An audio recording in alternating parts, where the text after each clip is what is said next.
what I came up with for the fuselage fittings for the Cabane struts. Now this particular location isn't really critical, but this is the rear cabane, the one that goes inside of the pilot instrument panel. What I elected to do, one thing that you may or may not know, the stock location here off of the prints, this is one of the uprights on the side of the fuselage. This is the longeron.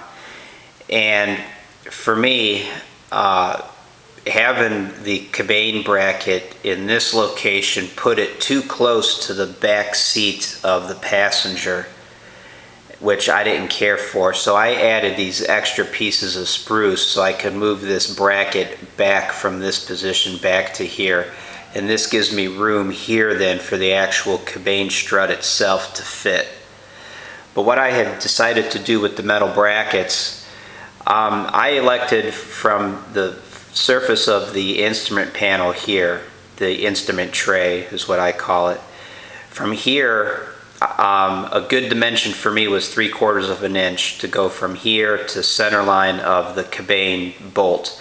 That gives me enough meat on the cabane itself here, and it also allows me, if I need to cut off some of the bottom of the cabane to tilt it, to angle it, I can do so. So what I did was I took a scrap piece of wood and I measured from the bottom up 3/4 of an inch, drew a line and drilled a hole.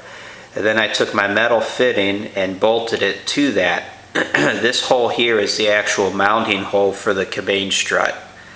So now this hole on this strap is exactly 3/4 of an inch off of this face here.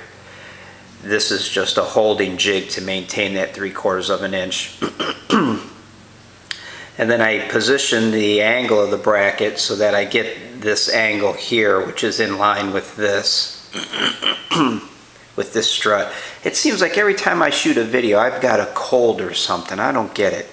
But anyway, that's where I'm at so far on these brackets. So I've got my mounting hole 3/4 of an inch off of this face here, and I position these holes so that they're in the center of the longeron and they're on this other new piece that I put here, and the bracket as a whole is moved backwards. Now this bracket here, this you don't need to worry about, but I'll show it to you anyway. This bracket is the inside bracket. This strap actually goes on the inside of the longeron, and it has this extra length here. This top part will get bent, and this is what the support cables get mounted to, which will make more sense to you after I get some of this stuff assembled. But the important thing that I wanted to show was this block here that I used to get my 3/4 of an inch height. And then you just position this in the bracket, something like that. See, now the angle's all messed up because I moved it. And then what I did was I measured. I used this hole in the bracket as a reference point. I measured from there down to this hole, made a mark. I measured from there down to this hole and made a mark. And I made sure that those marks using this block gave me a position in the center line here and then down into this block here. And then I went ahead and took all of these brackets, which you'll see here, and I stacked them all one on top of the other. And I put a single bolt through one of the holes to hold them all together. And then I went ahead and I drilled these other holes right through the whole stack. So all these holes are exactly the same. And then of course you've got the brackets for the outside. The cabane strut mounts off of this bolt. And then you've got the other brackets. The cabane strut mounts off of here, but then this top part here gets bent, and there's a cable that comes off of here. So that's where I'm at so far. I'll get these bent and I'll get the slits cut into here that I need to drop this other bracket down through, and get that together and come back. Alright, here's the end of my aluminum strut. This is the Cabane strut, or one of the Cabane struts. I've got my aluminum insert already in, and this is a 2.5 inch long insert.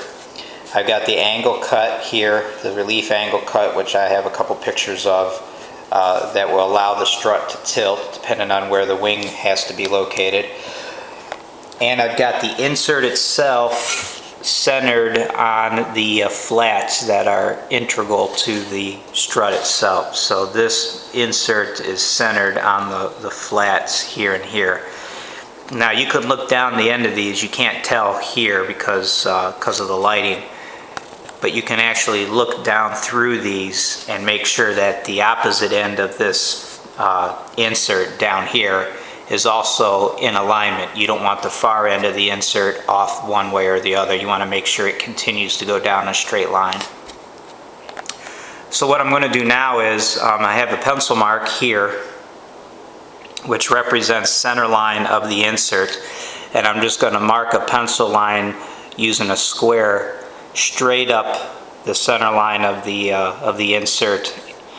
And what that will do is that will just give me a reference line to put the two holes so that they'll be in alignment with the center of the insert. So I'm going to do that next. Alright, one thing that you may not notice right off the bat is how incredibly still this particular video clip is. It's because I finally got a tripod for my camera, so I thought I'd go ahead and try to make some use of it here now. What you see here in this picture are the fittings for the cabanes, obviously attached to the fuselage.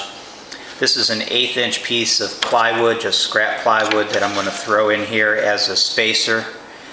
And here is my cabane strut with the angle cut. It's got the insert. It should probably help if I actually show it to you.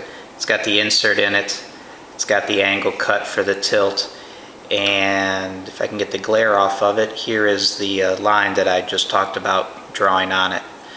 Now what I'm going to do is I'm just going to drop this down in here, and I'm going to have it rest on this flat here, not the angle flat in the back, but the actual flat area here that's 90 degrees to the rest of the strut.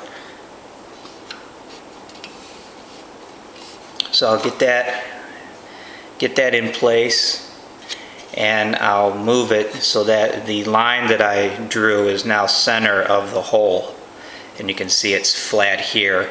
And I'll just go ahead and put a pencil mark to represent the center of this hole on that line. Then I can center punch that mark and take it over to the drill press and drill it.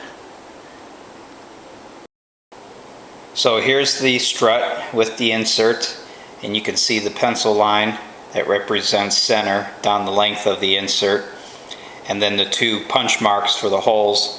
This is the hole that was marked previously in the first clip for the fitting that's on the fuselage. That will be a 1/4 inch hole, and then the one further down is 3/16 just to help hold the insert to the strut itself.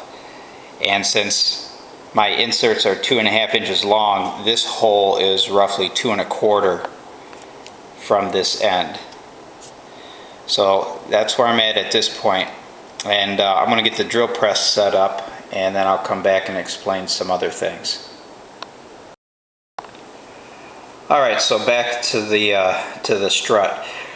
What I have here is a vise with the V grooves cut in. It's got a vertical V groove here, and it's got a horizontal V groove here. These vices are perfect for these aerodynamic struts, because you can fit the trailing edge right into that V groove, which renders this nice and flat in relation to your table, and it's perpendicular to your drill chuck. The mild tricky part is, as I adjust this a little bit, how do you get the strut itself in this orientation to be perpendicular to the drill bit because there's no V-groove on the other side for the leading edge. So what I have done is I've brought my drill chuck down and locked it in place, and I bring the strut over to it, and I basically just do a visual, take a visual preference or a visual cue, if you will, from the drill bit. Now I got a glare. Let's see if I can move this. Hello. So I don't know how well this is going to show it. Wow, that's bad.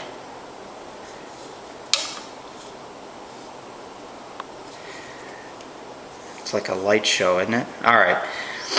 But if you look, now that I've got the drill chuck locked in place, you can kind of see that it's, if you look at the insert itself, you can see that the insert is parallel to the drill. If this strut was cocked at all, you would see that in relation to the drill bit. So now you can see that it's in line with the drill. So now obviously the hole is going to be nice and straight and true through the insert. I'm sure you can fixture it some other way if you don't have this kind of vise, but I'm not really sure how you would do that at this point. But since I had the V-groove chuck, obviously that's what I'm going to make use of. So what I'm going to do now is I'm going to drill this first hole here. This is my 1/4 inch hole.